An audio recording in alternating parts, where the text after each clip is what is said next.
ज्ञानेश्वरीतील 13व्या अध्यायातील 158 क्रमांकाची ओवी आजच्या प्रवचन रूपी सेवेकरता निवडलेली आहे। प्रवचनाला सुरुवात करण्या अगोदर थोडासा परिहार द्यायचा, तो म्हणजे असा। आज या ठिकाणी कैलासवासी श्री लक्ष्मण भीमा माळी या दादांना जाऊन आज 1 वर्ष पूर्ण झाले। आज यांच्या श्राद्धाच्या निमित्ताने तुम्ही आम्ही सर्वजण या ठिकाणी जमलो आहोत।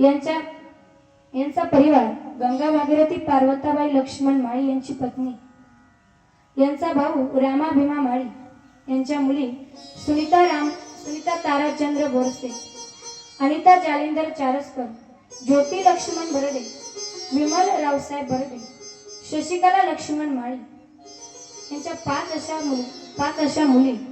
यांच्या भाऊजे अलका रामा माळी, यांचा मुलगा आकाश लक्ष्मण माळी, यांची सून उज्ज्वला आकाश माळी, यांचे नातू युग आकाश माळी, यांचा दुसरा नातू राज आकाश माळी, यांचे मेहुणे बबन श्रावण पवार।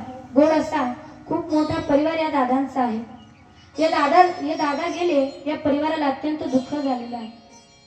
या दादांना जाऊन आज 1 वर्ष पूर्ण झालेलं आहे। 1 वर्ष झाले हे दादा या कुटुंबाला दिसले नाही, अत्यंत वाईट वाटत असेल।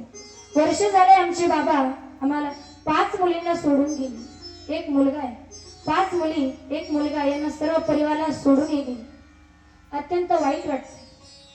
पण काय करणार, देवाच्या मनात जर आले तर तिथे तुमचे आणि आमचे कोणाचे चालत नाही। तुकाराम महाराज अभंगात वर्णन करतात, आले देवाजीचा म्हणा, आले देवाजीचा म्हणा,